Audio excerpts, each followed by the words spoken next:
Hello, my dear ladies. I am so excited to see you. So excited.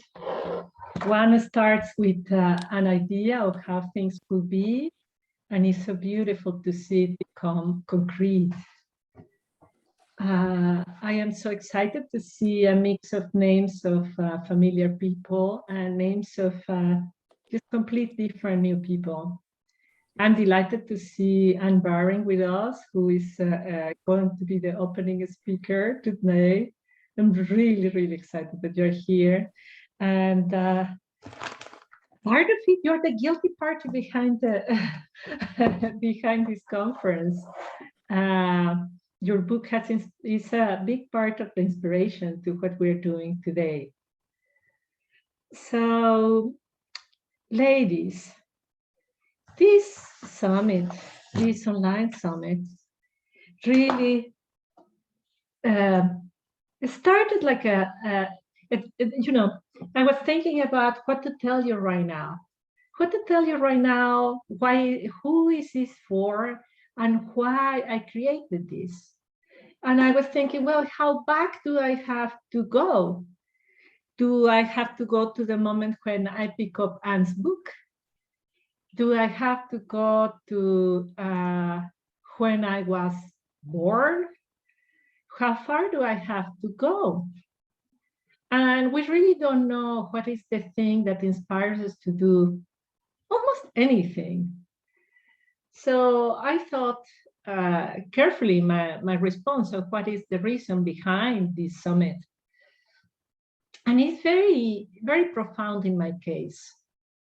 The reason why I'm doing this is when I was 14 years old, I saw the light. I really sincerely saw the light. That means that I had a near-death experience. And you can imagine, maybe one of you had a near-death experience, but it's really nice.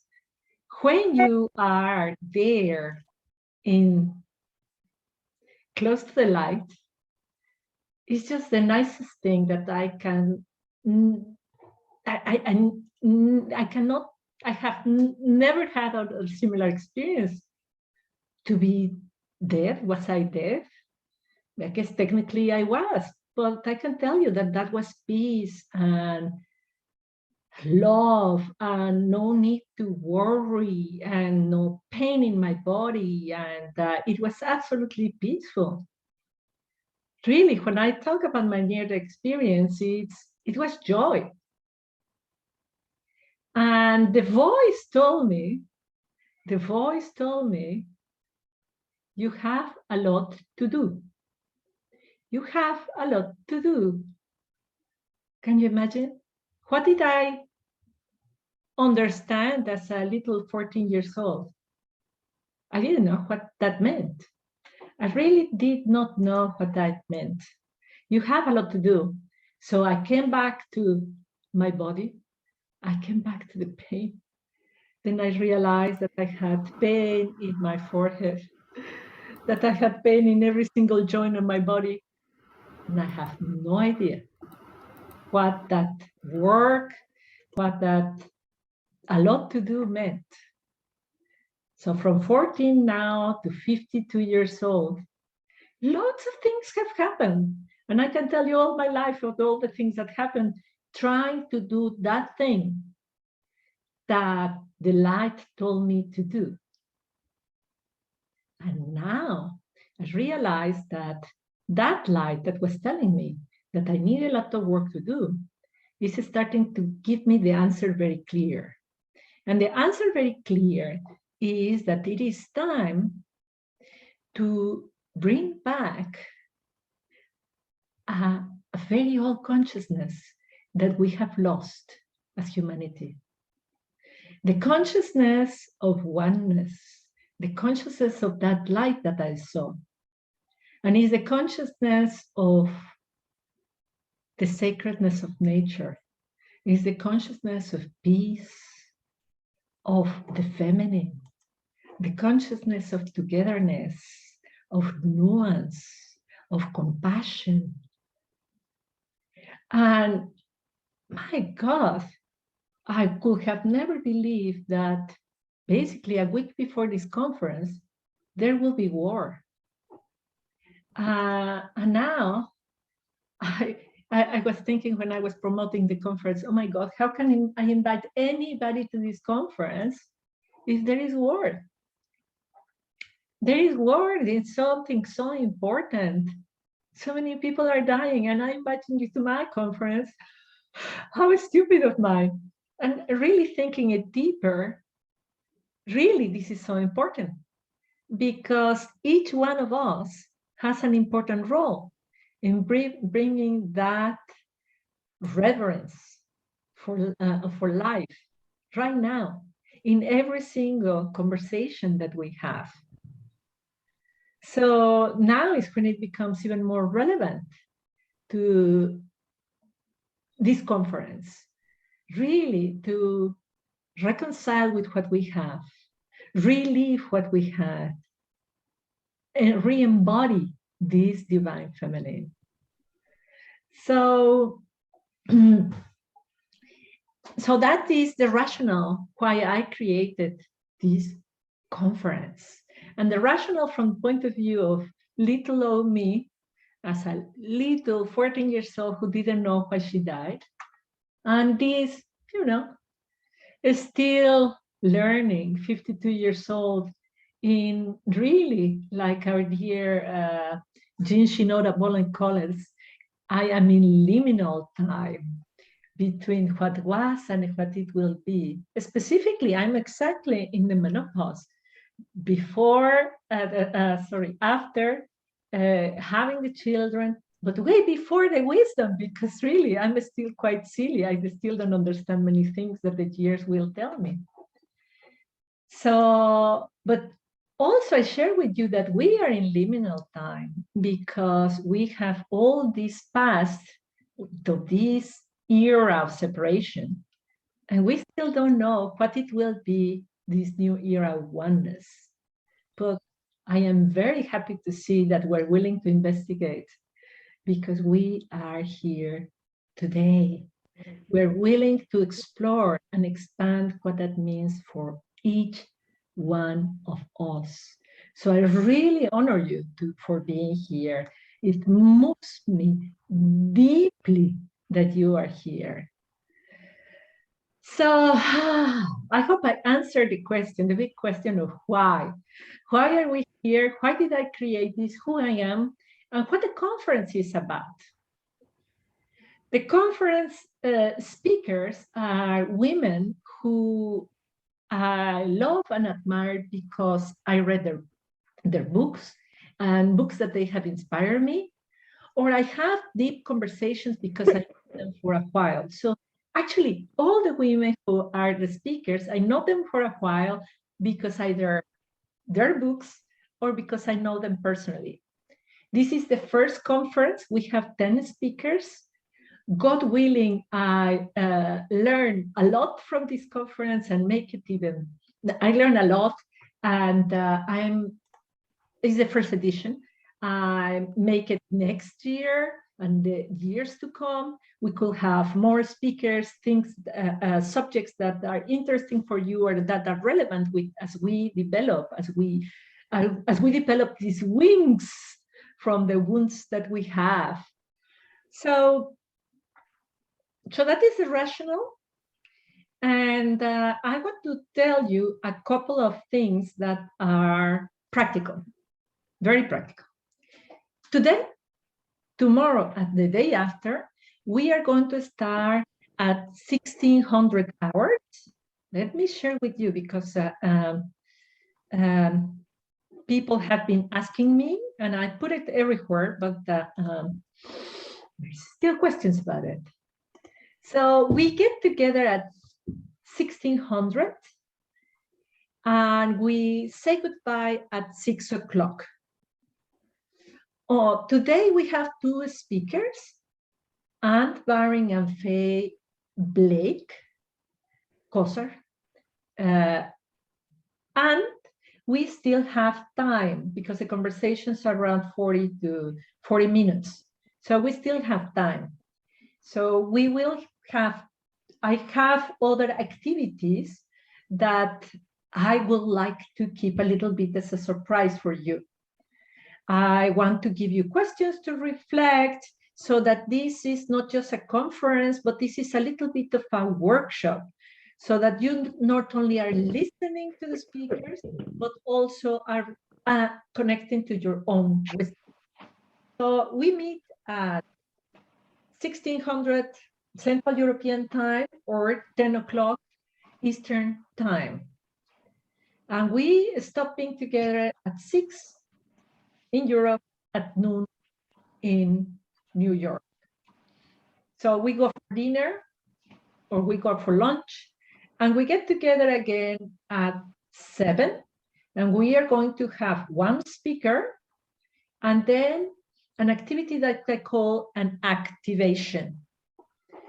An activation is a meditation moment, a visualization moment, where we are going to connect with a different archetype every time.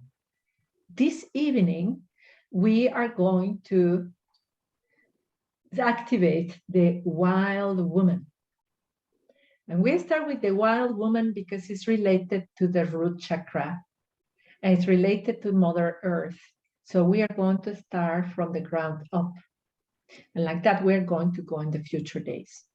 Tomorrow, we have 3 speakers. And on Wednesday, we have 2 speakers again. You see that I put also in the calendar, in our agenda, something that I call their VIP. And let me talk about that as well. And I stop sharing. I would love absolutely to, I totally believe that we can, let me do this, yes. Please help me muting yourself as often as you can, because that way we can listen to each other and we can have a clean recording. I'll appreciate that. So I would love to give this gift completely for free, but I have learned that people don't really commit when they receive everything for free. So I'm giving you 99% everything for free. All recordings are for free. You can listen to them 48 hours for free. But if you want to have them, plus the 48 hours, plus a series of coaching calls with me, I am charging you just a little bit. It is $47, and the rationale is simply because, you know, I have to pay Zoom, and that's it, and my own time. So that's a rationale why you get that charge of $47 if you want to do the VIP. But the VIP is really awesome, I think, or I feel it's really done with a lot of love. What we are going to do is that at 9 o'clock in the evening, we are going to get together, and it's going to be a series of Q&A and coaching, whatever it is that you need. And on the 4th day, we are going to have an extra activation. This is of the highest priestess, higher priestess. So we start from the bottom, we go up, and we close here.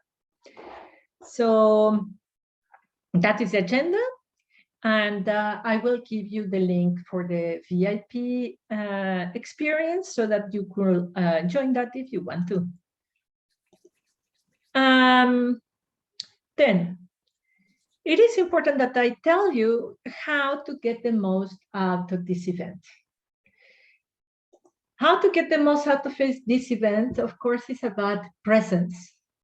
One of the fallacies that of this time is that we can multitask. Well, we cannot, and nobody can. So be here 100%. Be here, be present, close your Facebook, switch off your telephone.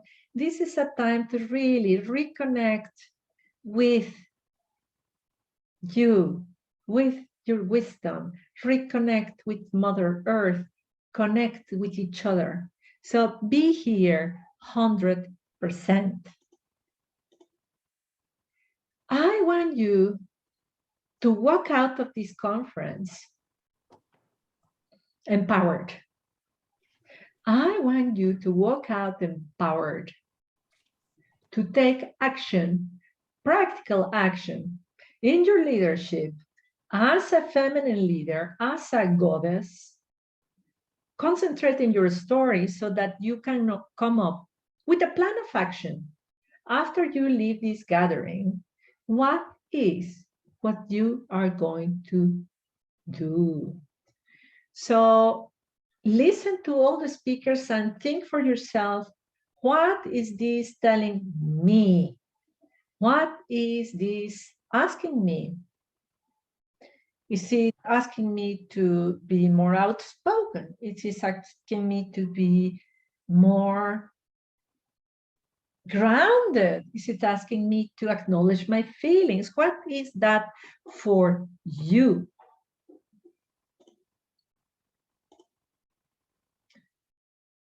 There is a connection between our heart and our hand.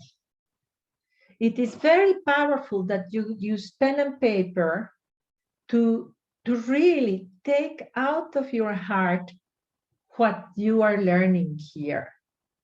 When we just listen passively, we do not the knowledge easily just flies in front of you. It doesn't get grounded. So write as much as possible, and if you can write with colors, it's even better. Use as many colors as you can. You can, go and pick them up as if they are close to you. And yeah, most importantly, open your mind and your heart. Open your mind and your heart. Speakers are really diverse. We have women who are profoundly spiritual and women who are profoundly scientific. So there's such a diverse, there is such a diversity in thought, but there is a commonality in intention, in love, in values. So open your mind to a perspective that you never heard before, or particularly to perspectives that you already heard before. If you already heard something before and you think you know it, I invite you to open your heart a little bit more and see in which way this is moving me, in which way this is coming to my heart in a deeper way. So, without further ado, I'm going to invite you to listen to the interview I made with Anne Baring. The interviews are pre-recorded, so you will see that I'm going to show you a video. So get ready, get your pen and paper, because this lady is full of knowledge. So I'm going to share with you right now. Get ready.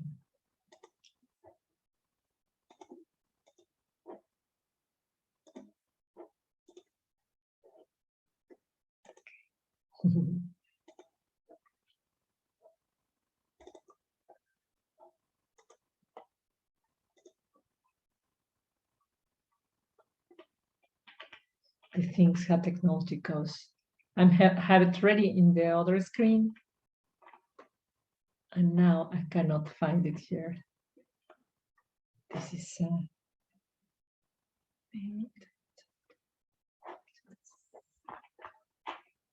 it is.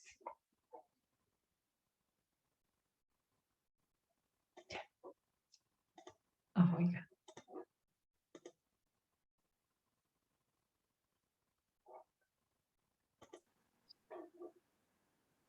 Hello, my dear ladies. Today is like a dream come true. I have here with us our dear Anne Baring. She doesn't know it, but she changed my life with her beautiful book. Its name is The Dream of the Cosmos and a Quest for the Soul. This is a jewel. It is the culmination of 20 years of research. This is not her only book. She has co-authored 7 other books, always in the same idea. One of them is called The Myth of the Goddess, The Evolution of an Image, Soul Power, is everything that we're going to be talking today. About 3-4 years ago, I was in a great darkness in my soul. I was looking for something. I didn't even know what I was looking for. Now I understand that I was looking for the goddess.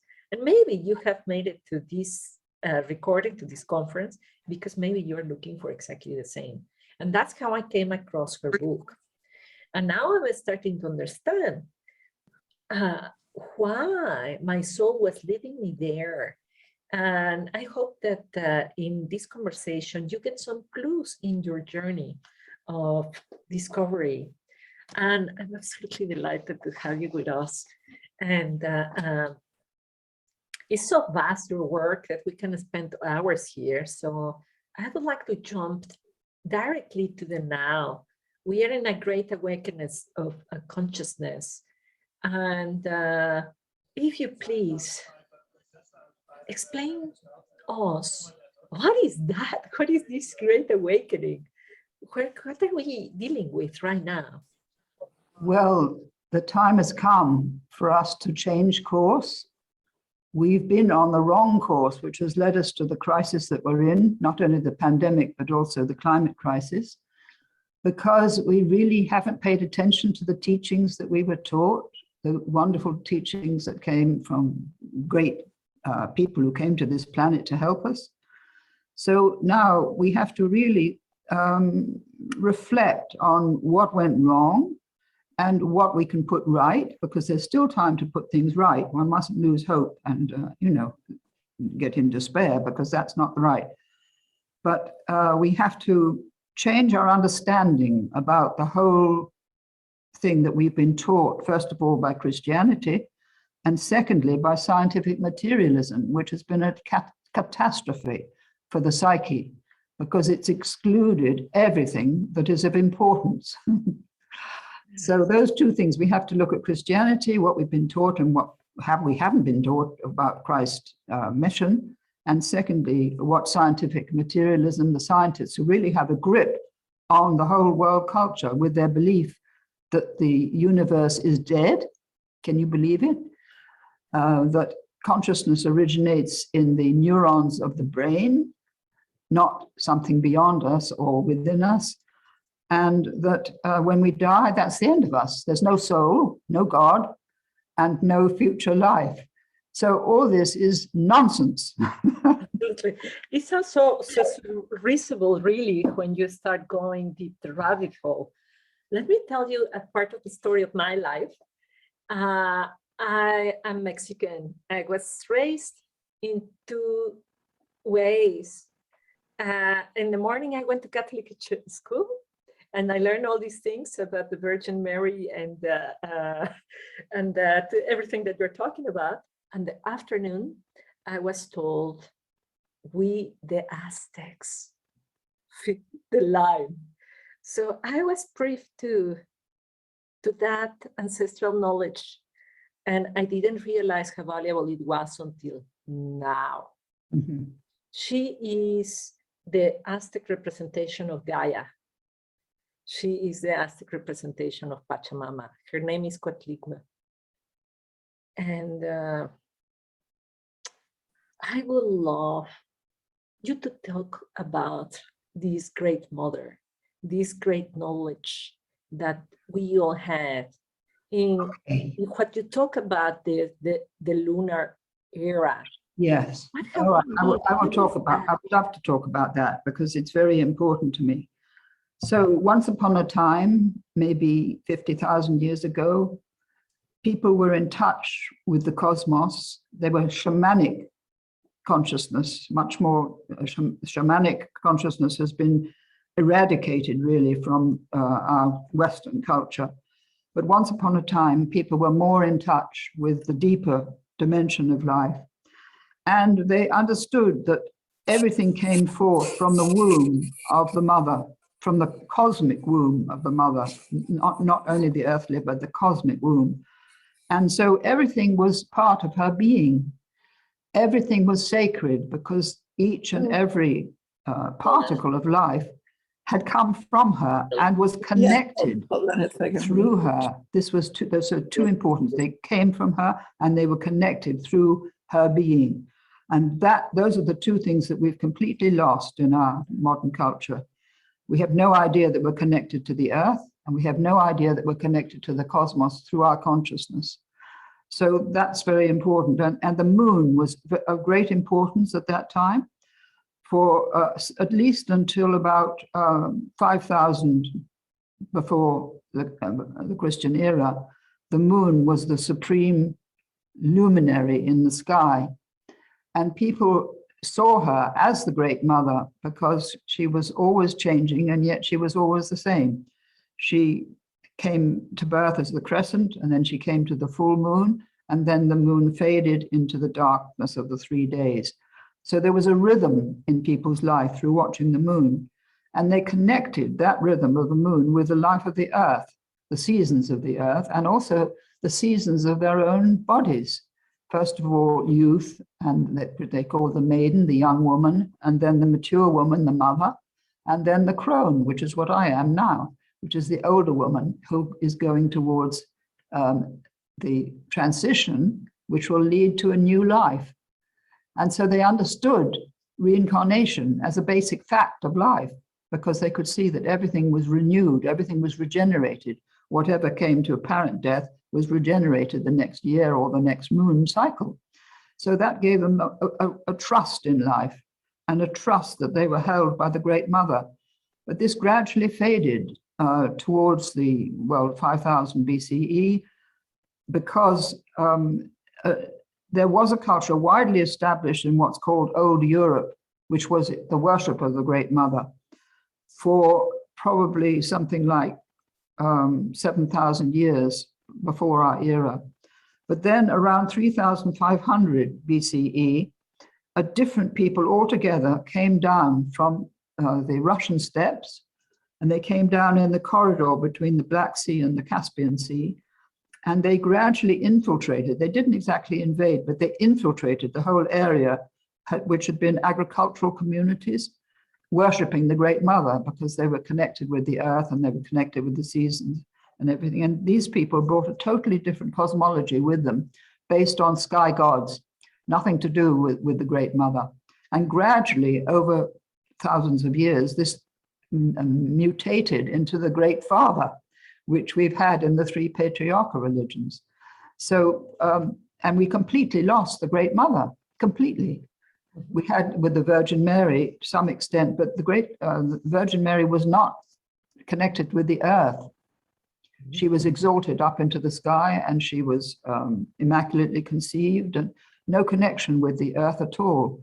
So this is what's happened, and we haven't been aware of it because it's happened without our knowledge. As the centuries went by, as the millennia went by, we were just taken with the flow of what people believed at that particular time.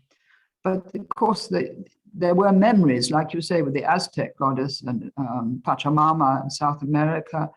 Chinese had Kuan Yin, or what came before her, the Great Mother before her. And in Africa, there was also the Great Mother in different forms. So different civilizations had at their root this image of the Great Mother. There's no question about that. And then gradually, because we really lost touch with the depths of our own soul and our connection to the earth and the cosmos, and became completely absorbed in the drama of how to conquer territories, how to survive, how to make people believe what they were told that they had to believe, all this sort of saga of the last 45,000 years, we've been completely immersed in, and we've forgotten what we once knew, but it's there within us, and we have to bring it forth, and we have to learn how to remember. And that's what this time of awakening is all about. It's about recollecting or remembering the parts of us which have been split apart or separated or lost. So that's a sort of brief summary of what's in my book. And it's pretty amazing how you have summarized the whole book in that sentence. Oh, there is one thing that hurts me a lot, and I found that in your book, Well Expressed, you say, as a woman gives birth to herself, to her unique individuality, to the emerging awareness of her value as a woman, not an imitation of men, the feminine and the values of that belong to it, will also emerge in the consciousness of humanity. And this is something that I see so much. You see, my background, I'm an IT engineer with an MBA. In the past, you can see my photos of the short hair with the suit, really like trying to be the man. Yeah, trying to be the man. I work in engineering. I work in space, in the European Space Agency. And many women were just like that, and many women are like that, and they have fighting. So, oh, we can do it. Yeah. And they have a value, but now we need to really remember the feminine. Yeah, we do. Good of you to elaborate on Yes, I can. nuance of that. I will go back to the root of that, because I know a great deal about the cause of why women have fallen into a loss of their own value. And it started way back in 621 BC in Palestine, when at that time there was a goddess and a god who were worshipped together, and together they created the world. But then along came a group of priests who called Deuteronomists, who changed all that, and they got rid of the goddess. They took her statue out of the temple, and they smashed all her statues, and they destroyed her groves of trees, and they wiped out all trace of her. So all that was left in Judaism was the male Yahweh God, the male father God. And this came down to Christianity as well. But what they also did, they actually invented the myth of the fall. And in Genesis 1 and 2, 2 and 3, not Genesis 1, which is a different story, but Genesis 2 and 3, they blamed Eve for eating that apple from the tree of knowledge and initiating the fall. So there at the beginning, you have a woman blamed for the fall of man, leaving this paradisical garden of the Garden of Eden and having to go to Earth, this planet we're on, where life would be just suffering and hardship. This is what the picture that Yahweh gave to Adam and Eve as they stood trembling before him, saying, what have we done, you know? So that myth has been a catastrophe for man and for woman, because it cut woman off from her own sense of her own value, because she was blamed for the fall and everything that came after it. And it affected men's psyche, because they had a diminished image of the feminine within their own being. And so they didn't respect the feminine within themselves, and they didn't respect women, and were left with the misogyny that we've still got today, deep in the culture. It's not gone away, in spite of the fact that women like yourself have become engineers or politicians or therapists, or all sorts of careers have opened to them, but they're still regarded as really not as good as men. That's deep, deep, deep in the psyche. And it goes back 2,500 years in the Judeo-Christian tradition. And so also there's another thing which I've been writing on and giving a talk on, is the fact that Mary Magdalene was married to Jesus. And this has been completely concealed by the Catholic Church. They did everything they could to turn Mary Magdalene into a whore and a prostitute, and wipe out all evidence that she was married to Jesus. But it's absolutely obvious to me, and also because of a book which has been published a few years ago called The Gospel of the Beloved Companion, which is actually written by Mary Magdalene. It's the only authentic text we have contemporary text of what actually happened with Jesus' mission and with what led to the crucifixion and his resurrection. So I've been following all this story quite recently, so it's very fresh in my mind. But the combination of the myth of the fall and the role of Eve, secondly, the fact that the marriage of Mary Magdalene to Jesus was denied, has meant that we have no image of the sacred marriage at the root of our culture. We have a celibate Son of God, the only Son of God. And Jesus' teaching was about that we were all children of God. He never said he was the Son of God. That was the church who established that myth. And millions of Christians believe it absolutely wholeheartedly. My question to you then will be, why? Why will we have Maria Magdalene reduced to the idea of a prostitute? Why do we have Mary reduced as the virginal goddess, or the virginal mother? Why are women blamed as witches? Is it that they are scared of us, that we are dangerous?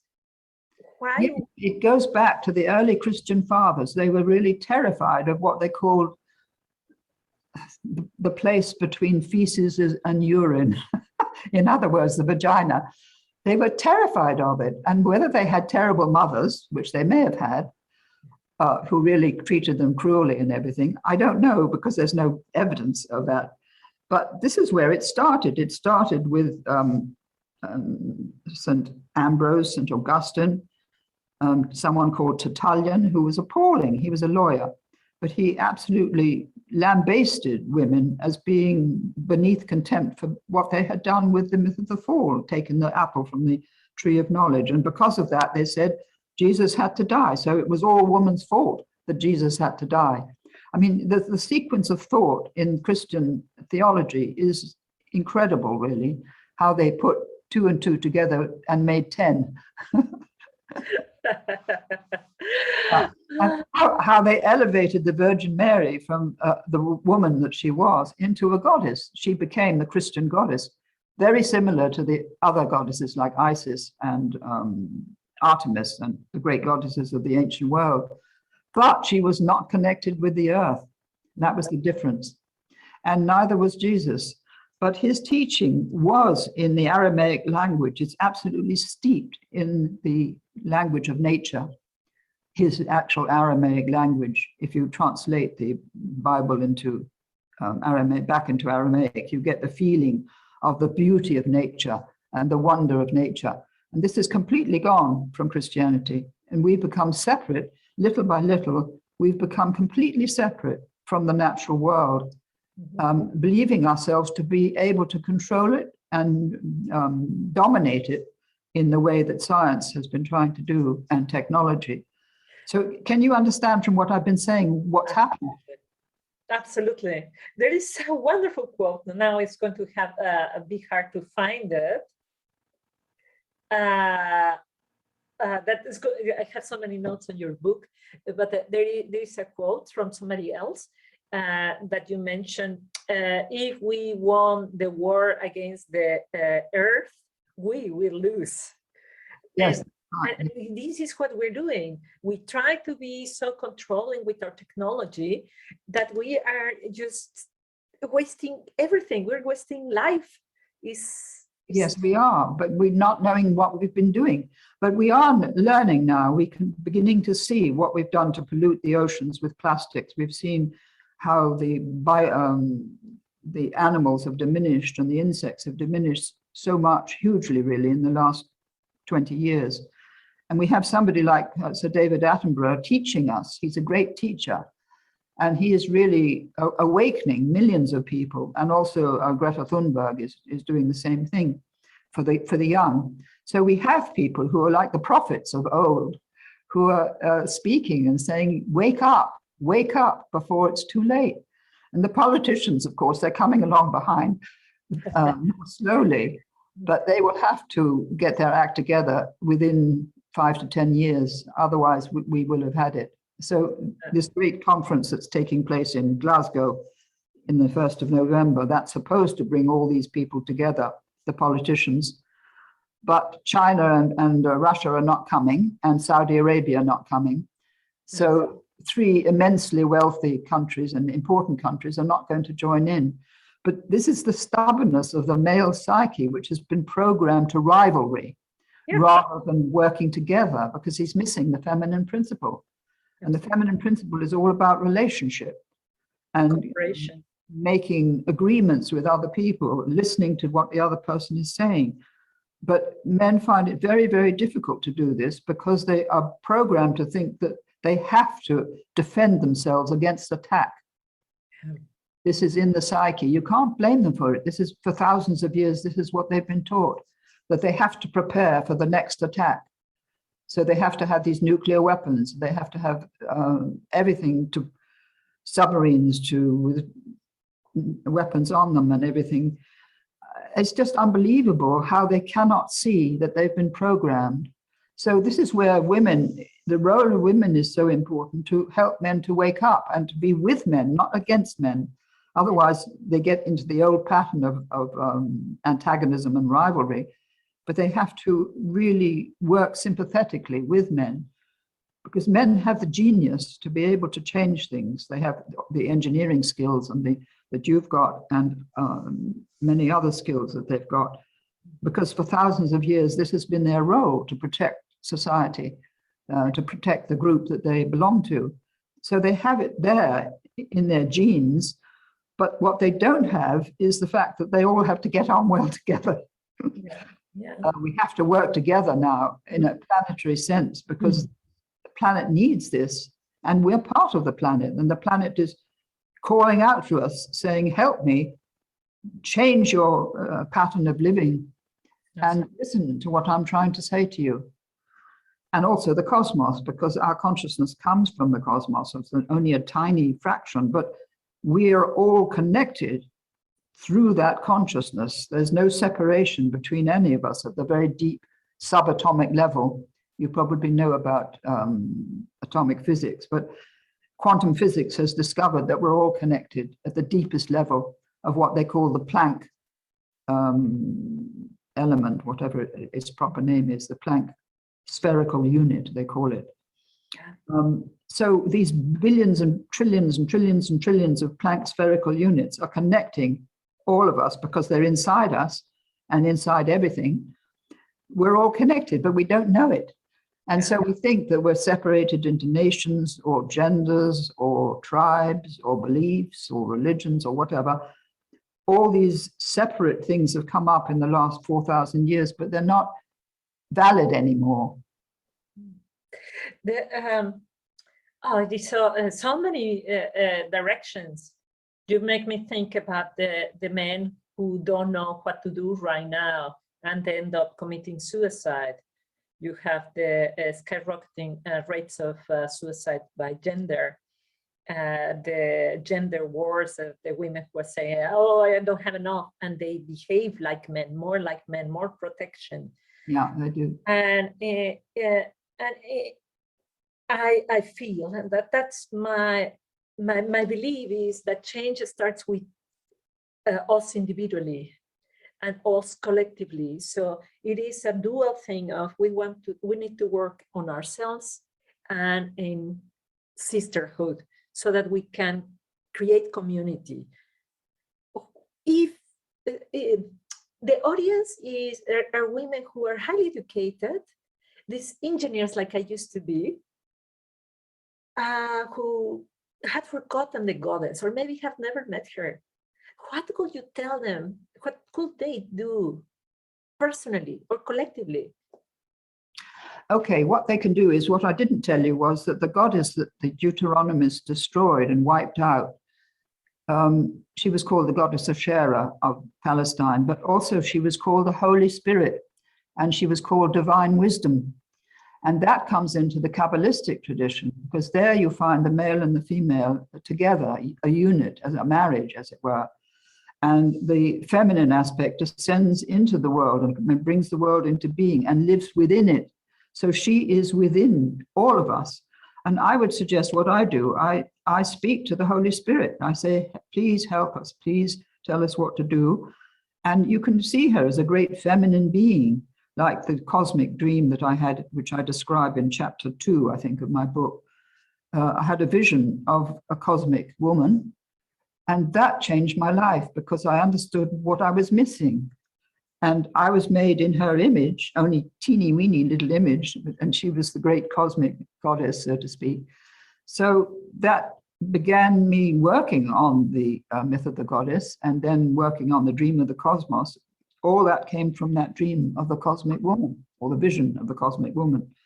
So I think this is what women can do today, rather than appealing to God the Father, appeal to God the Mother in the form of any goddess that appeals to them, any particular goddess. You can choose the Virgin Mary, actually. You can choose Isis. You can choose Demeter, the Greek goddess, any one that, or your Aztec goddess, anyone that really, Pachamama, resonates for you. It's important not to feel directed into anything particular. You have to find it yourself. And for me, it is the Holy Spirit and divine wisdom, because it's just such a lovely image of the wisdom of the consciousness coming through in a feminine image. And if you look in the Old Testament, in the book of Proverbs, you find that, and the book of Ben Sirach, or Ecclesiastes, I think it is, she is there as the co-being with God, so to speak. The masculine and the feminine are together there. And he couldn't do without her, and she couldn't do without him. And that's the sort of relationship we need to rediscover, women and men together, that they are essential to each other.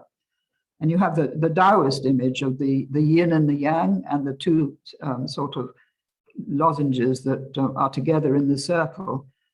But one, you can't have one without the other, because the circle is made up of the two. Yeah. And the Taoists say that in the beginning was the one, and out of the one became two, and that's the yin and the yang, and then out of the two came the 10,000 things, which is our material reality. It's so beautifully put and so simply put. You know, so you can look at other traditions. You don't have to stay within the Christian tradition, and you certainly don't need to stay within the materialist scientific one, because that has really killed the soul. It's given us no future. It's given us no relationship. It's given us no love. Where is love in that terrible philosophy? Yeah. Or ideology? It's an ideology, really. And because of the fading of Christianity, there was a big gap, and scientific materialism over the last 3 centuries has filled that gap. Mm-hmm. But it can change, because there are people I know now who are talking about a new Copernican revolution in science. There are many scientists who are not happy with the image that they've been given, and they're beginning to work out a new concept of the universe in which everything is joined together, like I said, no separation, and in which there is an evolutionary intention in the cosmos, which is in us as well, as we're part of the cosmos. I guess this is also, this last part, the cosmic part, would be possibly your answer towards forgiveness, because many women are still in the repeating the stories of we have been raped and we have been, I don't know, killed and smashed, and they are still in this drama, victimhood. And I get it. Of course, I also was sexually assaulted, but if we don't step out of that victimhood, then we're not going to be able to contribute as leaders. That's right, because so long as you're in the victimhood, you're in a polarized situation in which the opposites, male and female, are conflicting.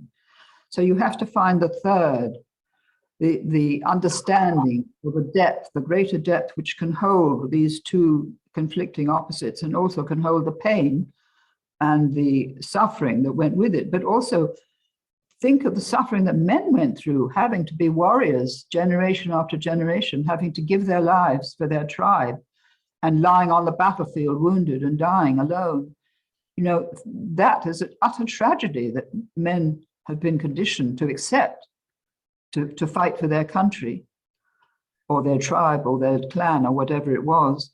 And women were witnesses, if you like, of the men who had to go out and fight, and many didn't come back, and then they were left alone with no support. So it's not only the women who've suffered, it's equally the men in a different way, because their bodies have been sacrificed as women's bodies have been raped and burnt at the stake. But men have already also been sacrificed by the sword or the bomb. If you look at what happened in D-Day in Europe, and the incredible courage of those men setting off in boats from England to cross to the French coast, and men being killed as they arrived on the coast and seeing their comrades dying beside them, that is courage such as women hadn't really had to find. Mm-hmm. And they had to find that going back 4,000 years, all through those 4,000 years. So I have great sympathy for men, for what they've suffered, and for their wound. So I think together we can, men and women together, they can heal these wounds and go forward to a different place and a new understanding, a new relationship with each other. But there are wounds in both men and women, you can't deny that. And but it's no good being angry, because anger doesn't really heal. You have to feel love. You have to feel compassion, both for yourself and for the men. Absolutely. I feel that the answer is just that. Love is the great work of alchemy, the process of soul transmutation. You could summarize it in love. Yes, you could. You could. What scientists are discovering now, the new scientists, is that the whole universe is held together by love. Isn't that extraordinary? And that love had brought forth the material world that we're in and will draw it back to itself again. But love is the key factor in everything, holding the universe together. And also it's where our capacity for love comes from, our capacity for loving our children or for animals. We've all of us felt love for something or other in our life, whether a cat or a dog or a baby or a parent or a child. So that capacity for love comes to us from the universe. And I think when we'll stay in that, in the love, we will be able to go beyond this illusion of fear and separation. I think so, because that is a programming. Fear and separation is a long programming. And we've been told with science that when we die, we don't go on to another world, so to speak, which is all wrong. So we have to get over the fear of death, which is also beneath a lot of this fear, is fear of death, the way we've been taught about it. And we have to understand that we are immortal. We don't die ever. We are part of the immortal substance of the universe, which is an extraordinary realization. Absolutely. Absolutely. This is the way my tradition told me, the Aztec tradition told me that we went to another place. And this has brought me so much peace. Every 1st and 2nd of November, we get as visitors our dear departed. And you see your grandma that comes to visit you. It's not Halloween, it's not about being scared. And that gives you the idea and the feeling of eternity and peace and not fear of, oh, which illness is going to kill me? Or, well, meeting it's the a ancestors. transition. It was always a festivity for meeting the ancestors and communing with them and learning from them. Yeah. Those days, Halloween, and was a very special time, really. Yeah. Oh, I think I can talk with you forever. Let's start closing the conversation. What do you feel that our audience, our ladies, need to hear? What would be the last point that you would like to bring to them? I think that they need to trust themselves. They need to listen to their hearts. They need to go out of the mind and down into the heart and breathe in through the heart every morning when they're sort of waking up, connect with their heart and say, I'm going to live from my heart today. And there's a very good organization called Heart Math, which they could tune in with. They could learn a lot from that, how you actually connect with your heart. And then from that, I would say, learn to trust yourselves, what you're doing. If you come up in a situation which is confrontational, remember that your heart, first of all, before you attack or before you try and gain power over somebody else, remember the deeper connection between all of us, and just cultivate the capacity for love in whatever you're doing in your life. Love for your parents, love for your children, love for your animals, love for the earth. And that can develop and grow. It's like a plant which you put into the soil and then you nourish with water and perhaps a bit of plant food. And then the plant begins to grow and it gets stronger. This is what Jesus said with the mustard seed. Do you remember the grain of mustard seed that can grow into a great tree? Oh, there's one other thing that I forgot to tell you, which is that all of us carry divinity within us because we're part of the cosmos. So that little portion of divinity is probably held in the heart region. That's where it's located, so to speak. So that's why connecting with the heart is so important. We connect with our divinity when we do that. So I think that is the last and final and most important thing, because we've been taught that there was only one savior, whereas all of us are potential saviors and we are all divine. It wasn't only Jesus who was the only Son of God, or the Buddha, for instance. The Buddha said the same thing. He said, you have a Buddha nature, he said, and people have completely forgotten that they carry this divinity within them, which was, of course, the Gnostic teaching, which came after Jesus, was kept alive by them. But then it was persecuted by the church, so the Gnostics were pretty well wiped out. And there's just a few today, like me, who are good old Gnostics and who are bringing up the old knowledge that's been forgotten and spreading it around like lovely strawberry jam on bread. Oh, it's so beautiful. What you're saying touches my heart deeply, because I've been talking for years about my dream of the heart-centered economy. And doing business and having relationships, making business decisions, taking this divine center, this filter of, is it compassionate? Will it help the next 7 generations? Not is it going to make money, but does it really make sense from the love point of view, from the divine point of view? And what I love is that you use the word divine. That's so, and then it's proven by the Heart Math Institute of the power of a coherence and the electromagnetic power of the heart connected to the universe. That's right. When we're in touch with our hearts, we're in touch with the heartbeat of the earth and the heartbeat of the universe, which is amazing. And when we get out of sync with that, well, then we get distressed and stressed and anxious and worried and commit suicide because life has no meaning. So we have to say to all women, life has wonderful meaning. It has incredible wisdom and beauty.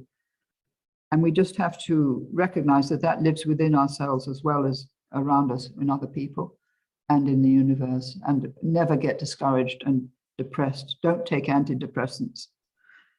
If you get to the age of 50 or so, take HRT, which is what I've done. And I'm now nearly 90, and I've been on HRT for 30 years. And I'm very healthy, and my mind works, I'm still writing. So women of menopausal age should never despair that there's something that can help them. So that's my final word, because women don't know that HRT can have this effect on them. What is HRT?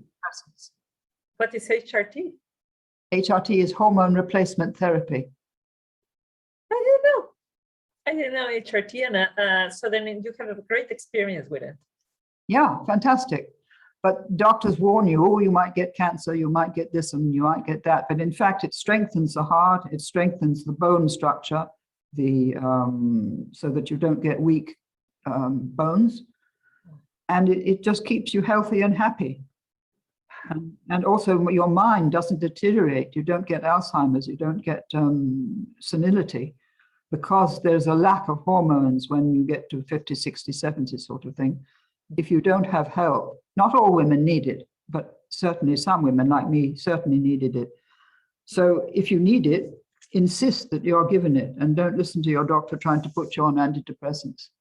No, antidepressants, not a good idea. Absolutely. Mm. Absolutely. Oh, and what a pleasure. Thank you so much for this conversation. I hope it's not the last one, because women need to hear this story again and again. Thank you so much. Well, thank you so much for giving me the opportunity to pour all this out, which is lovely for me, because I have this to give, and I love to give it to women, to be of help to women. Yeah. So thank you so much for inviting me, Blanca. It's lovely. You're welcome.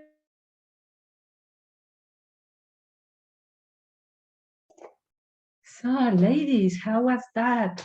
An absolutely incredible conversation. Seeing the interview with Anne made me see that I had a different painting holding behind me. And I wanted to share it with you. The story of this painting. The story of this painting is that I was dreaming and thinking of the ancestral, of that goddess. And this is it, the grounding, what is supporting us, the ancestral, the past. And this is the future, where we're going, the golden, the future, the thing that we don't know, the age of Aquarius, the future, the hope, the possibilities. And what it happens here in between is lush. It's like a jungle. It is like a salad, like the sea, like undefined. And you know, I did it with my hands and with my feet, so you can see that there is broken paper. So it is somehow okay to go from here to there in the best possible way you can. So, ladies, Anne mentioned as well the HeartMath Institute. I invite you to go to their website and get yourself informed. They have this little device that you can be using daily to center yourself and to get coherence with your brain, your heart, and your gut or your womb. Ladies, let me see the chat. I am so delighted that you like her presence. She's really, really amazing. Thank you, everybody. I'm really delighted for your appreciation. Well, this is the first talk because this is the inspiration of the whole conference. I can really recommend to you to pick up her book, and you're already asking the chat, what is her book? The Dream of the Cosmos, A Quest for the Soul.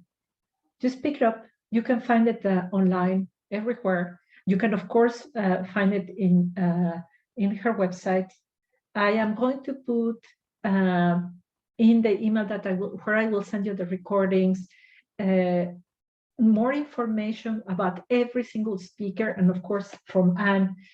Every single speaker has a gift for you, so then you will have access to that and where the book is, so that you can learn more from her. I need to move on with the conference because we have the next speaker, and it's very connected with what Anne opened us up for. She is Faye. She is also a combination like me. She has an IT background and a spiritual background. She's an astrologer. And she's going to be talking about specifically about a myth, the myth of Demeter of series, depends the name that you use, which is basically where we are right now, historically, astrologically, and as women, in this space where we need to go back into myth and reconnect with this goddess. So let me share with you the interview that I had with Faye about Ceres Demeter.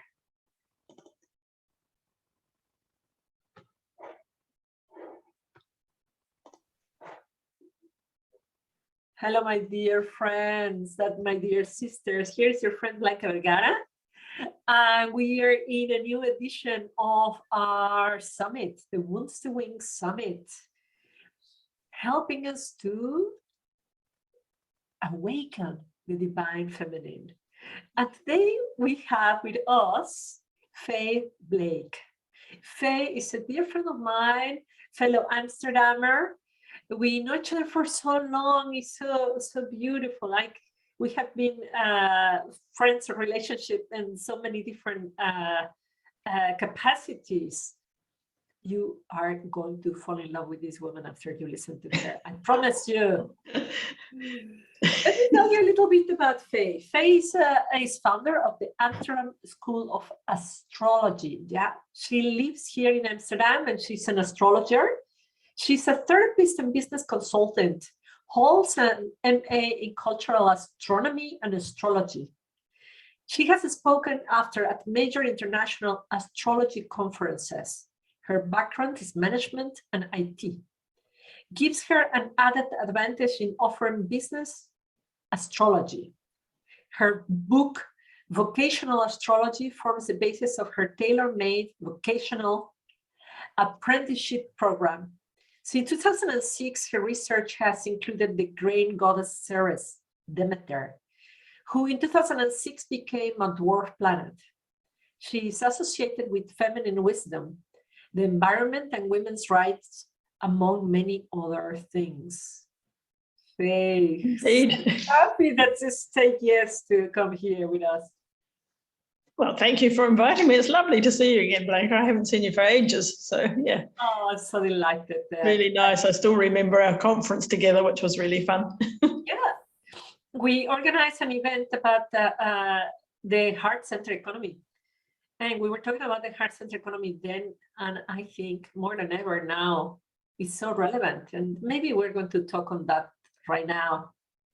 But you know, I really like to open these conversations on your origin story, and I love this about you and I, that we have a background in IT and management, and we went more into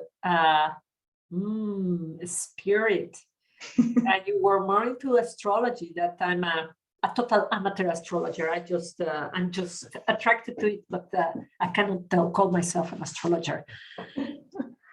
What got into that? Oh, that's a long story. I've been in astrology for such a long time. I mean, I think when I come from New Zealand originally, and I was always interested in the fact that the things you read in the newspapers did seem to work. You know, they did seem to, like, we're both Aquarians. So, you know, that seemed to fit when you read the things in the newspaper, that seemed to fit people that I knew. And then when I was probably about 22, I think, or 23 or something like that, I went to an astrologer because I thought it was really interesting. And looking back now, he was just beginning and wasn't very good, but it really awoke a sort of amazement that he could see anything, and kind of looking at particular times and things like that. So that really got me started. And then years later, I moved to London, and I didn't really know anybody there. I was working there, but I wanted to do night school. And at night school, I met one of the best teachers around. She was teaching in London night school at the time, but she's a very well-known astrologer, which I, of course, didn't know then. And so that's when I started in London a long time ago with night school. And then I did proper lessons well, hers were good lessons, but then I did with a school that's been going in London for a long time. And I lived there for a couple of years in London in the 80s. And at that time, it was fantastic because there was just astrology all over the place. So, you could go to something every couple of things every week. So that's what got me hooked on astrology, really. Yeah. How exciting. And what does astrology mean to you? Is it like the weather prediction? Is it like do you how much does it rule your life? What is your take on it? How do you see it? Yeah, I mean, people often say, oh, do you believe in astrology? Which I often think is a very strange question to ask an astrologer. But I always say no, because people do think it's about prediction and believing what's coming. And it's not. It's just, I don't believe in it. It's a wonderful tool for focusing on what's going on. So astrology is really just the study of time, so the saying is as above, so below. So what's going on in the heavens is reflected down here. So so it's really a model. I always call it a model for looking at the world, and it's really helpful. And in terms of, weather forecast is probably a good way to describe it. I'm a psychological astrologer. You have many different kinds. But I'm more interested in people when they come to me personally in helping them to change something. So the weather forecast is a good analogy, I think, because if you can see what's coming up, you can use the opportunities. That's how I look at it. So that's probably a weather forecast is quite a good idea. And I think astrology is all about, you can't tell if you look at a horoscope whether it's a horoscope of a man, a woman, a cat, a dog, a business, a country. I mean, you can have horoscopes of all of those. So you have to work with the thing you're looking at. You have to relate it and translate it for a business or for a person or for a cat or a dog. So you can't tell a lot of things you can't tell from a horoscope. So I like dialogue when I'm working with people, because I think they know more about themselves than you do. So I don't really do readings. I use it as an instrument. I use a horoscope. If you come for a personal reading, I use more as a kind of a questionnaire, I would say, about how you're using it, because it's all about, for me, it's all about consciousness and how conscious you are of the patterns you have. Yeah. So it's not just all about prediction. It's about looking at patterns and looking. What astrology has that other things don't have is timing, right? So you can look back and see when a particular trigger was or particular trauma was and what you've decided about that. So that's very helpful in terms of healing people. Yeah. And for business astrology, of course, that's different altogether, but that's very useful as well for all kinds of things. Oh, I love it. I love how you describe it. You wrote an article that caught my attention, and that's why I invited you to be here with us. Mm-hmm. And it was about this precise point that you described in your bio. Is about this dwarf planet, Ceres, Demeter. Yes. And the stage where we are right now, we are in a big awakening of consciousness, and some. It's interesting, like we cannot deny it, that these lockdowns, 2 years, bankruptcies, divorces, it is a big deal, but we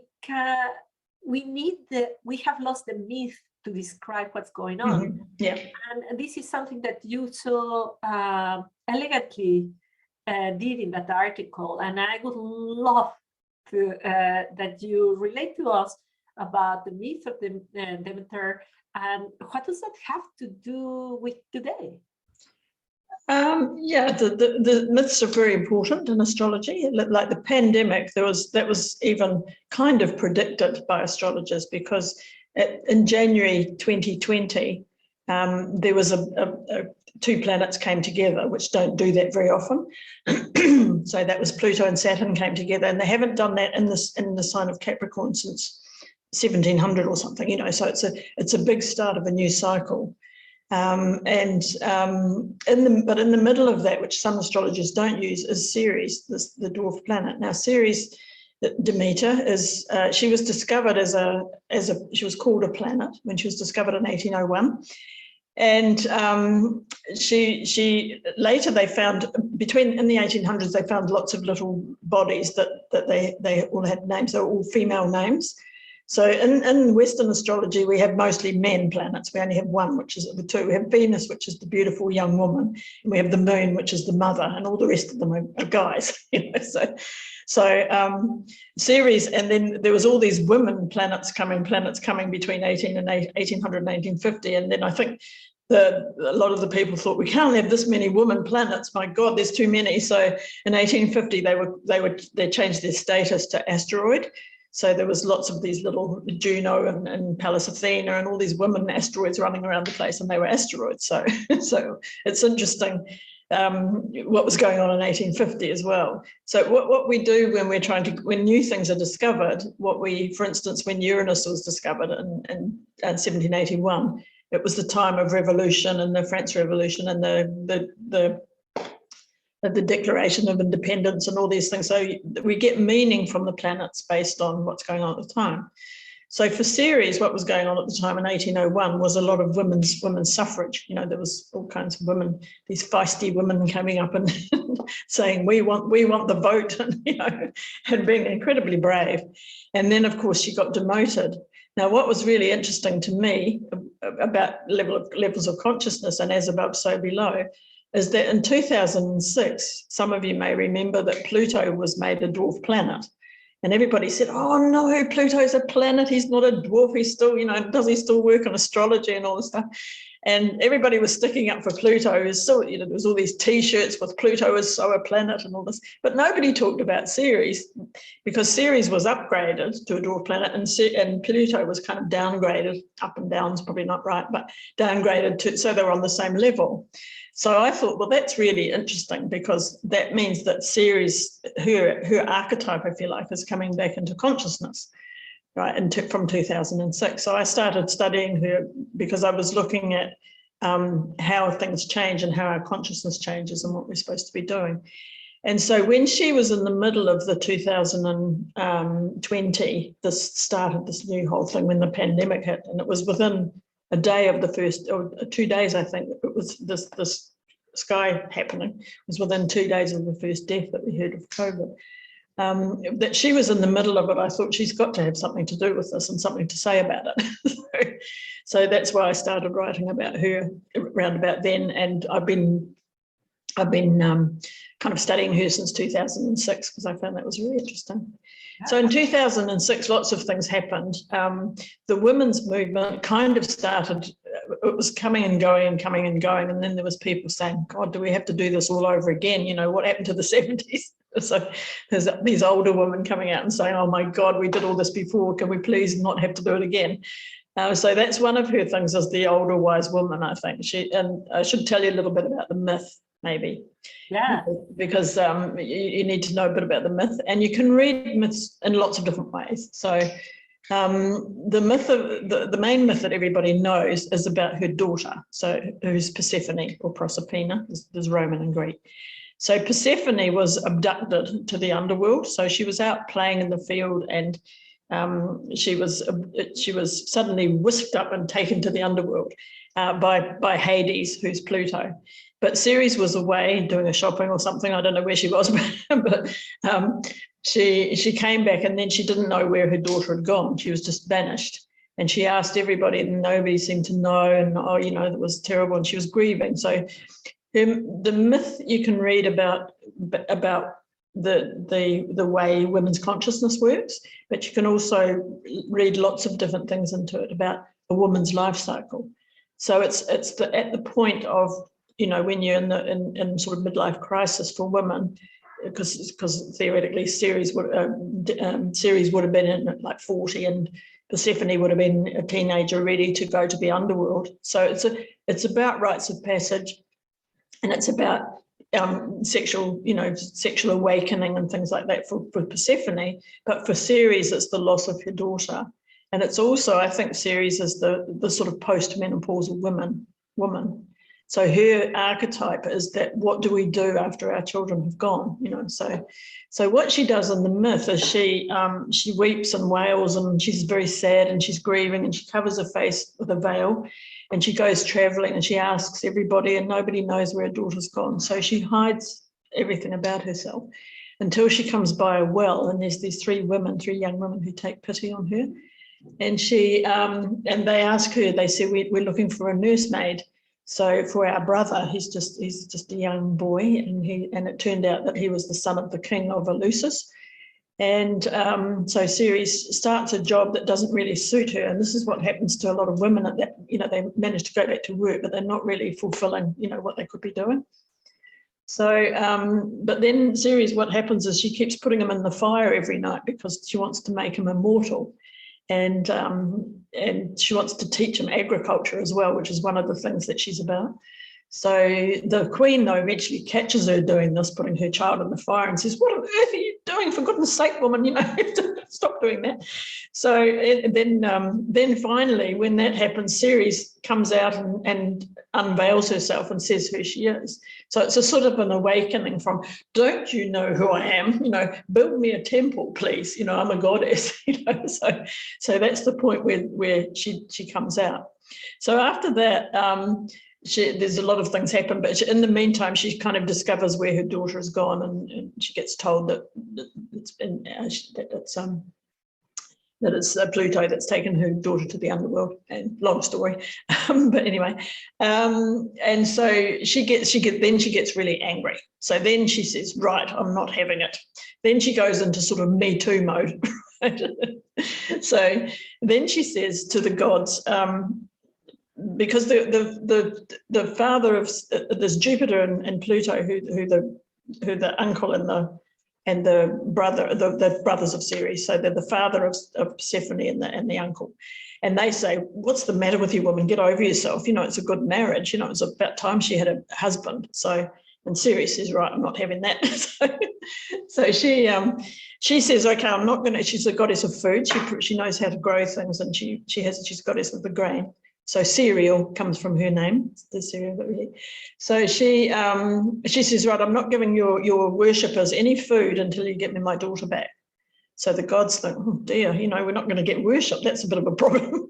so they're not really too keen on that. So anyway, a negotiation takes place, and then, kind of very long story short, Persephone's above ground half, or the myths vary, but half the year she's above ground and half the year she's below ground.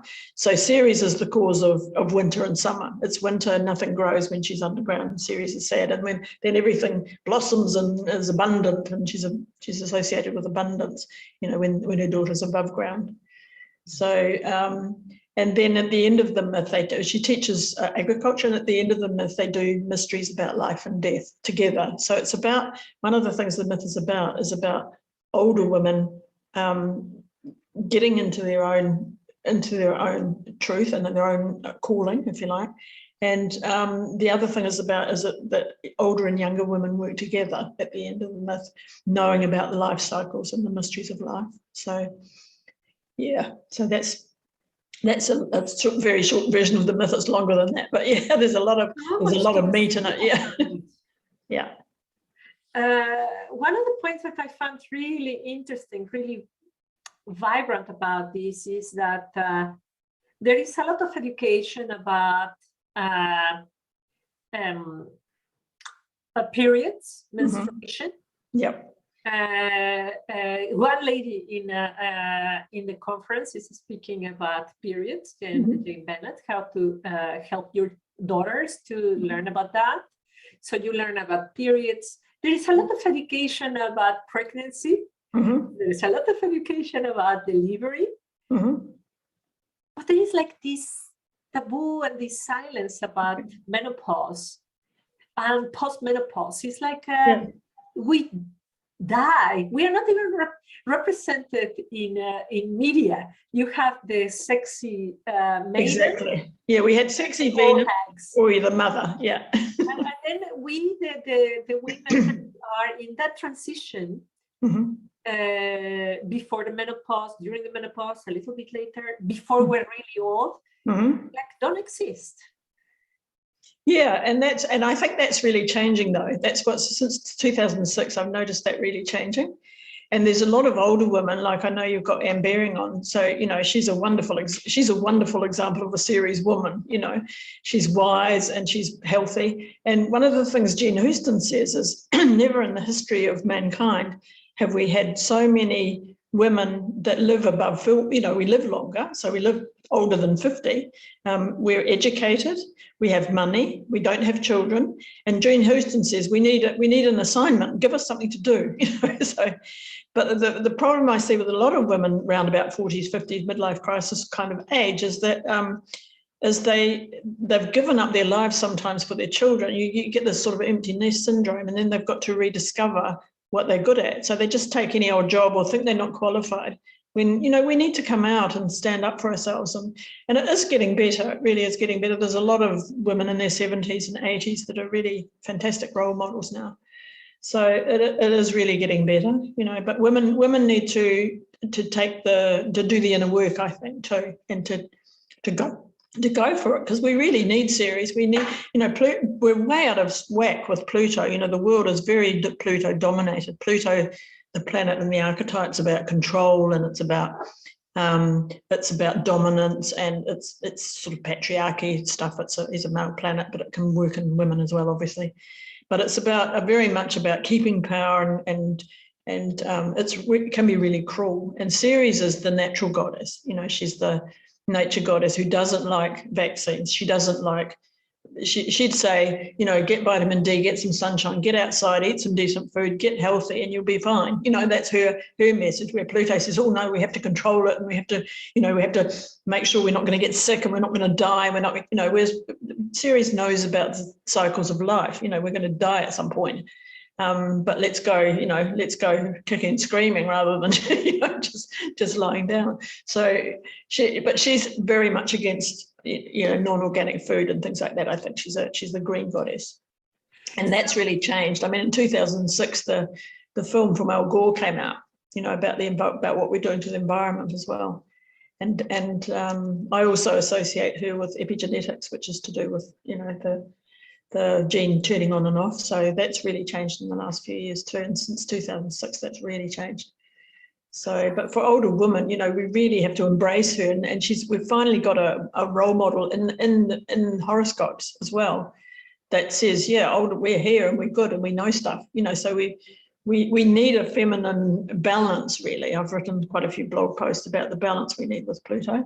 I've said we need Ceres as an antidote, really, to Pluto.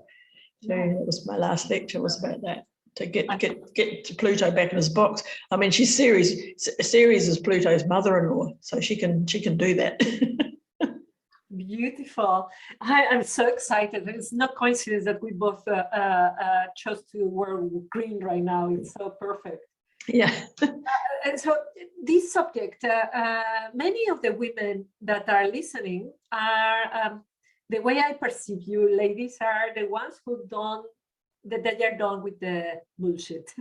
They are really looking for reinventing themselves and doing what? How can you manage that from being confused and being in a plutonic situation or a dominant hierarchy, in a very dominant hierarchy in your corporation or in your marriage? Mm-hmm. How can we embrace Demeter? Well, the advice from her, I mean, you know, one of the things is we have to embrace Pluto ourselves as well as women and say yes or no. You know, Me Too is a very good example of what we should be doing, is just saying, no, we're not having it, you know. One of the advice from the myth, though, what she does to get what she wants is she withdraws something, right? She takes away her talent is to make food, you know, is to grow food, and she withdraws it. So she's a really good negotiator, because she just says, you're not having what I've got to give, you know. So we could do that with all kinds of things. I mean, there's old myths about women withdrawing sex and things like that to get what they want too, you know. And some of the Lysistrata, I think, is a myth about that. But we always have something that's our talent that we can negotiate with, but we have to think what it is, because often it's about doing our inner work to find our own strengths, you know. But Ceres would say, just say no, you know, we're not having it. We're not doing it. So, and she would also say, find another group of women, find a group of women who are the same age, because we've got power, and especially the older ones of us who we know how we were activists in the 70s, we know how to do that. So we can show the young women how to do it. I love there's loads of pictures of the pink pussy hats with Trump, and they were all women of all ages. That's a kind of really good example of young and older women working together, that you get support. So I think the older women have to pass down their wisdom about that too. And I love the first point. Let's put all the reflectors on the first point of saying no. I think it's really underestimated the power of setting healthy, clear boundaries. Yeah. It's hard though. It's hard. If you're in a violent or dominant relationship, that's very difficult, because a lot of women, especially women, maybe not your audience, but a lot of them don't have the financial resources to go. There's too much fear around not being able to, to live on your own or buy a house or whatever. And also there's a lot, when you do say that, you get pushback when you say no to a very platonic dominant person or dominant boss. You get then, Donald Trump's a good example. Then if he got a no from a woman, he'd start talking about how ugly they were, or what losers they were, or that you get those sorts of putting women back in their place thing, that goes on. Yeah. So you need some support, I think, as women to do that. Yeah. But we do, we have a lot of time after our children leave home, or if we're in our mid-40s, and even without children, it's the same. It's the same. We've got a lot of life to live where we're going to be productive. Look at Anne; she's a wonderful example. she's Jewish. Absolutely. And there's lots of women in their 70s and 80s. There's a lot of time to go. So if you're 50 in your 50s, you can read. Women often say to me, "Oh, yeah, but I can't go and do a new training or something." And I think, why not? You might have 40 years to go. Yeah, why not? Why not go back to university? When I went to do my cultural astronomy and astrology masters, we were all in our 50s. I think most of us were in our 50s. So yeah, or that sort of age group, or older even, some of them. So why not? Why not retrain? Yeah. I mean, I think this concept of money on and it's so fascinating that we keep giving things, presence, wisdom, knowledge, for the fear that we are going to be poor. Then it keeps us poor. Yeah. I think people often ask me how you can make money, when they come for a session, and I think if you do what the universe really wants you to do, where you really shine. I mean, let's take us as an example. I think as Aquarians, we've got Aquarian hearts, right? So what we're trying to do, our hearts are born to wake the world up and give new ideas. We're ideas people. We want to give people insight, and that's what the world wants us to do, I think, as well. As if you're an Aquarian, that's what your heart is in it. You've got to follow your heart, and if you do the things that you really love to do, Cilla Elworthy, she was another person that I saw when I saw Anne as well. She always says, look at the thing that breaks your heart, and then go and do that, go and solve that. The thing that really touches you. So, because then you're finding your passion, and that's what you need to do. If you haven't found it by the time you're 45, which is there's a real point in astrology at 45, then that's what you need to do. You need to find your passion and go and do it. And I think the money follows then. The universe says, oh, good, she's doing what I wanted to do, what everybody sees her to do, and I'll reward her with new contacts or new people or whatever. So if you do, I think you have to be brave, I think, to do that though. But I think that's the right direction. And then, some people it's not about the money. Some people it's about other things, but we all need some kind of security in some way. So it's about getting insight into how that is. And as I said, doing your own inner work to see why you're not saying no and why you're staying in a bad marriage or why you're staying with a horrible boss or, you know, what's your pattern? What's your trauma? Why have you done that? What was your father like? You know, all that. What was your mother like if you've got a woman boss? You know, why are you repeating that pattern? And as soon as you get it, as soon as you get the insight, you can then move on, I think. Yeah. Yeah. So but for older women, we really need to step up to the plate now and get on with it, I think, and get these men back in their box. Yeah. But I think even help them because they cannot manage anymore. Yeah, and also they've been brought up with things they don't want to do either. You know, the men are suffering just as much as we are. A lot of men are really supportive of women, you know. And a lot of the dominant men have big traumas in their lives as well. So, you know, it's we've got to work together. That's the point, is that in the end of the myth, they negotiate and a truce is reached and everybody's happy. You know, that's the point at the end of the day, is that all of us can work together if we both get a good deal, basically. So, but a lot of men have a lot of, you know, I'm saying hooray to the women, but I think we do tend to put ourselves down, and men are kind of brought up to be, you know, to be more dominant. And I think that's changing, though. The way we've been brought up is changing. Yeah, absolutely. So it's really important for women to give, you know, for women who have teenage daughters, to give good examples as well, you know, and to support daughters going, you know, the young women going for what they're really good at and what they really want to do. Because I see that in my practice as well, that sometimes they have very young people and, you know, their parents, through a good heart and for good reason, want them to be successful, whatever that is, you know, and want them to have a good education where their souls might be artists, you know, or musicians or something. It's really difficult. Yeah.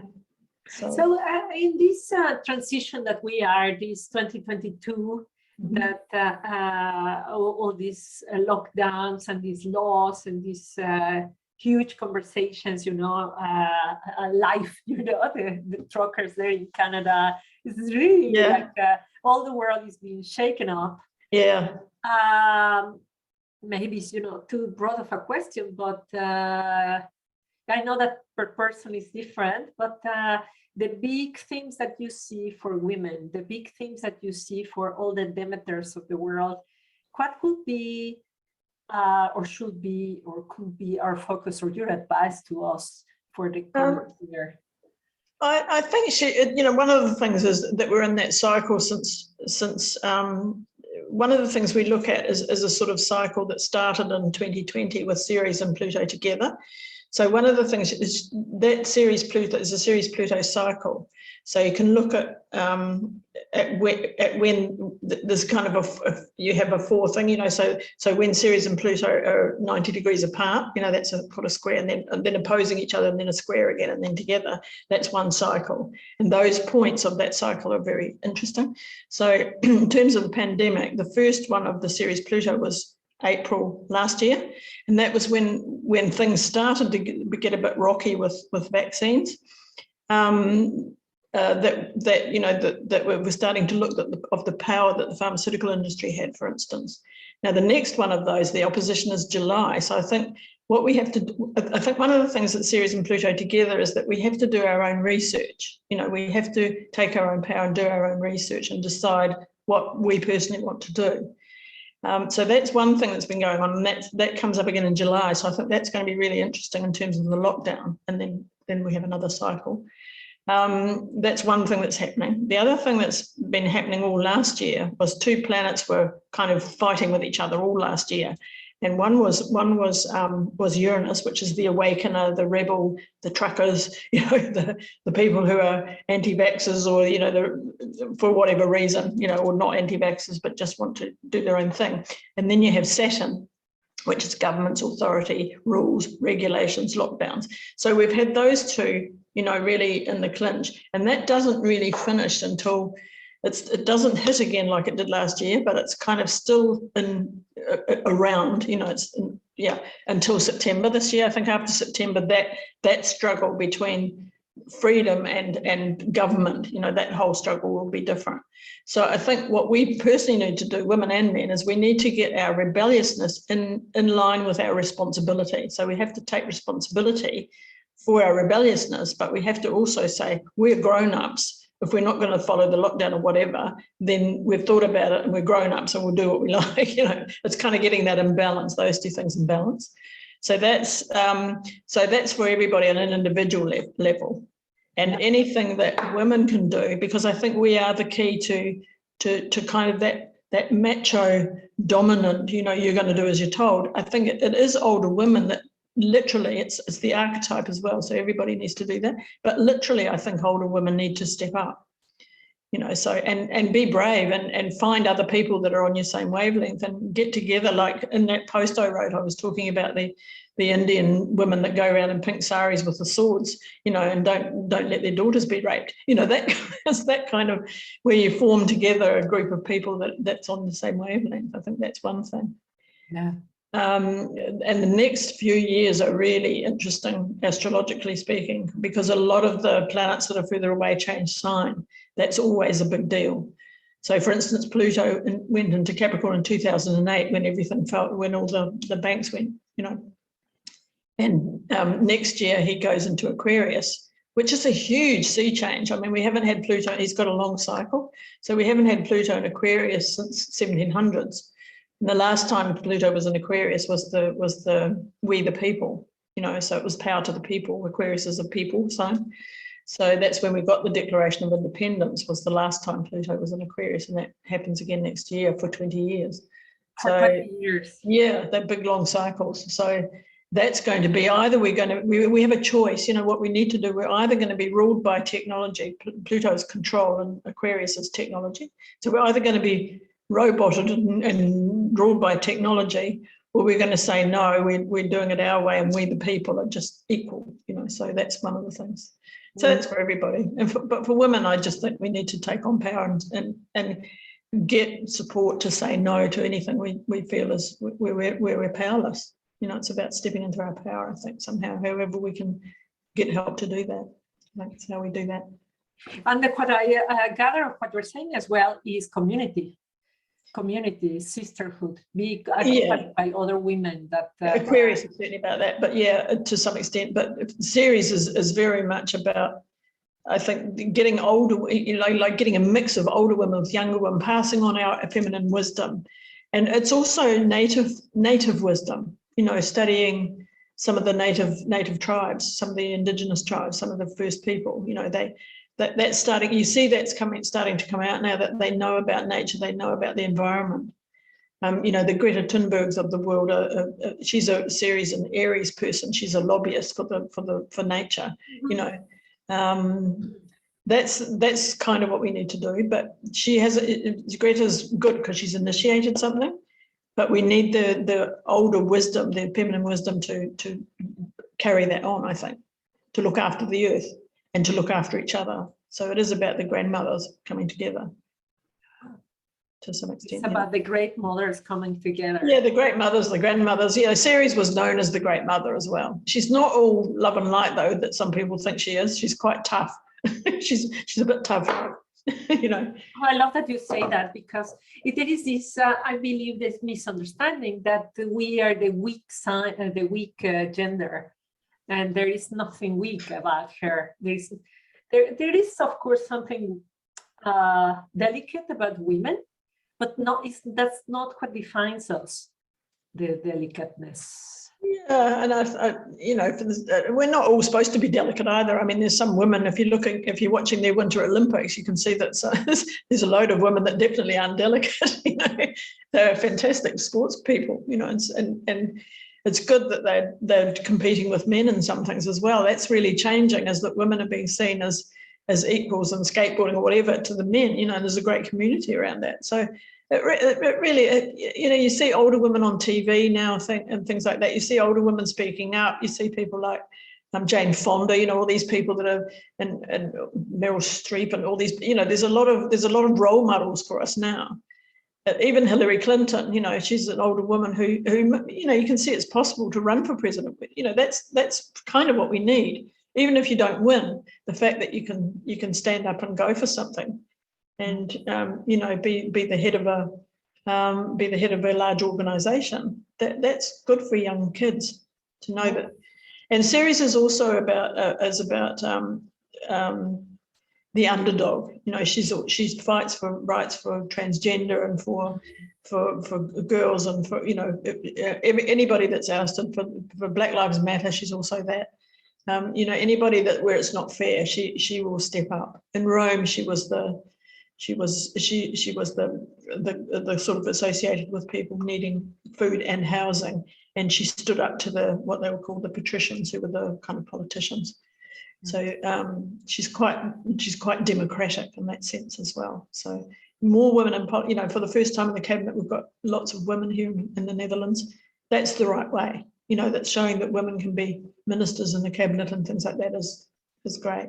Especially. And it's a lot about justice as well. Yeah, it's more about negotiation, you know, so it's more about it's what we need to do is step into our power. You know, it's not about blaming, it's taking responsibility that we also have inner power, you know, and we need to do something with that. So as women, a lot of women they don't know what to do after their kids have left home, or they haven't found their passion and they don't let go for it, or they've been talked out of it as a child or whatever, you know. Life's too short. We need to get on with what we love doing, I think. And then I think the universe supports us then, but that's just my way I look at it. But I think if we really, you know, if we're really attractive as well when we're doing the things that we love, you know, that's when a lot of people come and they haven't got a partner, you know, and when people fall in love, it's, you know, they fall in love with people who are passionate and doing the thing they want to do when they're fully authentic. Authenticity is a good word. Yeah. So a lot of women don't dare to go. They don't know how. So we need to help women go for that. But we're starting to see it's possible. I think that's what's good. Certainly since 2006, I've really noticed that there's a lot more of that happening, and a lot more women protecting the earth and things like that. We're the ones, you know, we're the ones who need to protect the earth. Yeah. This is so exciting because this is where we connect that inner work that each one needs to do, this inner pain, this inner frustration, this being with your journal and I don't know, but with the impact outside, the impact in the world, the impact in the future of our planet, of societies. Yeah, society as well. I think, you know, if we really do what we're supposed to be doing, and we're really authentic and genuine in it, then at a given point, there's a tipping point, you know, of what happens in society as well, if we do our own inner work, I think. So, yeah. And possibly that is now. Yeah, we've certainly got the opportunity. The opportunity is definitely there now to change society, and certainly next year. You know, certainly next year is we've got to go for it next year. How exciting! As a group of people, the populace has to just say, you know, it's got to be equal, it's got to be fair. We're not having all these people telling us what to do. You know, we're not having all this corruption. You know, everything that's going on in the world. It's you can see it's starting to fall apart though too, which is good. That's really exciting. I'm quite hopeful. You know, it's difficult. We've got more difficulties to come, I think, before it gets better. But it's up to, you know, I think it's up to us. You know, astrology isn't about prediction. It's about where the opportunities are. You know, and it's up to us how conscious we are and what we decide to do as to what we get. So we've got to get on with it. Oh, brilliant. Oh, God, I can talk with you forever. Let's start closing our conversation. And I would like to ask you to tap into your intuition. With all that we have said and all what you have helped us to understand, Demeter, is there something that the audience still needs to hear from you that is still most brought to the table? No, nothing that I think that hasn't been said that I can think of for the group. I think, you know, for your audience. I think I just find some help to get some support around you, and look at who is supporting you, and spend more time with the people that are supporting who you really are. I think is one of the ways you can do that. because we get talked into a lot of things by friends who are not necessarily seeing us how we want to be. We get into patterns, especially women, get into patterns where they're really helping all the time, and they're the keeper of the relationships, or they're the ones looking after things all the time. Yeah. And some women love doing that. That's not a problem, but some really don't. So looking at how you spend your time is always a good sort of exercise to do. Yeah. Stephen Covey has a good thing for that. He has this where you spend a week looking at the roles that you're in and how much time you spend in them. And that's a really eye-opening, quite scary exercise to do. If you look at the fact that you're spending, when you add it up, 5 days a week looking after the children, half a day a week doing the shopping, and then you're spending no time at all on your own self-development. So, or you're helping friends a lot and they never listen to you, or, your roles are really interesting. So those kinds of self-examination things are good to do, I think. Yeah. But spend time with people that support you is a really good idea, I think. Yeah. Environment is so powerful. Yeah, and the last thing, there was one other thing I was going to say, is that Ceres is the goddess of the environment. You can also, if you know where Ceres is, I've got on one of my blog posts, if you print out your astrology or to get your horoscope, you can look at where Ceres is, what sign she's in, and that gives an idea of what's the best healing environment for you too. So, for instance, Greta Thunberg, who's got Ceres in Aries, a good healing environment would be for her is that she has to do something. Aries is a sign that needs to do something. In other signs, you might need to do something else to help you heal. You might need to have mother's chicken soup, or you might need, you might need a different thing to heal. So she's a really good, like all the planets, they give good advice. So that was probably the last thing I wanted to say. Yeah. So beautiful. Get yourself in a good environment too. If it's toxic, get out. Yeah. In any way. Faye, thank you so much. I'm really excited of all what you said, and how you gave us perspective of what is coming and where we're coming from. Thank you so much. Thank you, everybody, for being here with us. And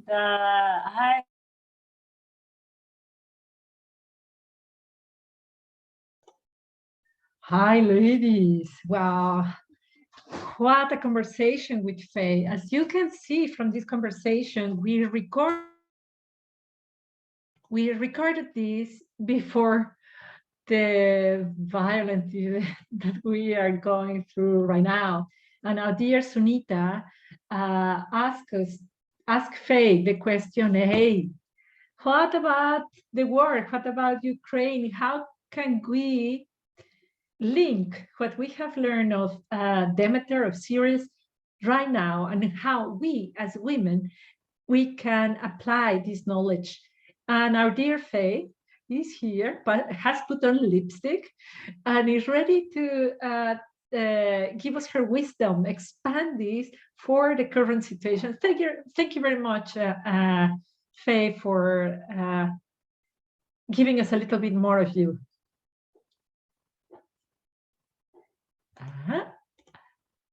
Ask to unmute. Yeah. Excellent.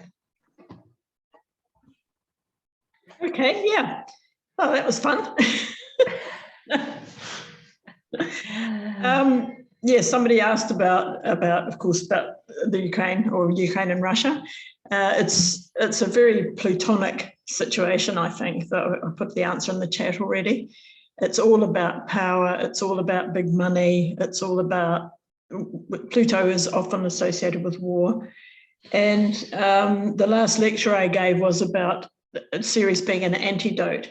She's the one planet, the one archetype that can stand up to bullies, because Pluto's the archetype of the bully. So that's why I say that, like I said in the chat, where are the women? When you see all these leaders, especially in Russia and in Ukraine and in other places too, although that's getting better, they're all men and they're all about power and control. So it's a heartbreaking situation, and the West feels a bit powerless because we don't want to have a war, which is a good idea. But I think the answer to it probably is all the things that women can do. And it's wonderful to see all the help that people are getting. It's really, really encouraging. The other thing that's interesting about this year, and the post I'm just writing now, is about another archetype. It's about Neptune and Pisces. And Neptune, I think we need to upgrade that archetype as well, because Neptune is all about refugees. It's all about victims. It's all about no borders and boundaries. And in a good way, it's about compassion and knowing that we're all connected.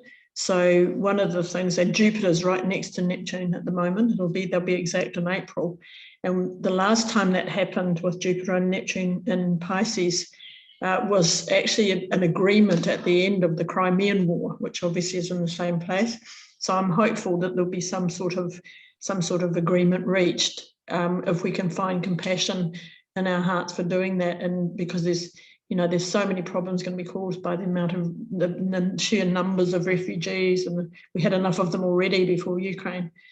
But and the people that are hungry, and Ceres is all about food, and food is often a tool used in war. So we really need to get Ceres working as a good archetype, I think. I find really interesting that this Neptune, because I think Neptune, water, correct? Sorry, Neptune what? Sorry? It was the god of water. No, I think Ceres does weather. No, Neptune's the god of the sea. So he's about things like it's Athena, it's a water sign, so it's overwhelming. The sea, we have to go with the flow with Neptune. We can't really. There's nobody that can stop Neptune. When the sea gets wild, we can't do much with it. The power of the water is amazing. So it's interesting that water will be a kind of theme this year too, I think. But as the god of the sea is on a good day, he can make us he can bring us to where we want to be in a nice way. He's about dreams, and he's about the unconscious, and he's about getting in touch with the spiritual.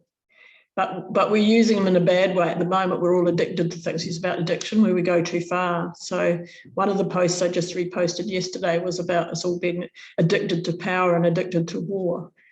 So that's one of the things we need to change. Ooh, actually, that is kind of the direction that I wanted you to go. What can we do? How can we do as me, little old Blanca, far away from the big politicians? Yeah, that's like because there are so many blankets that we can send. Yeah, that's right. I think the tipping point thing, I think, is useful, that we do our inner work, and that that does make a difference on some consciousness level. And what you were doing the other day, you did a prayer for Ukraine. I think Neptune is about connecting and is about prayer.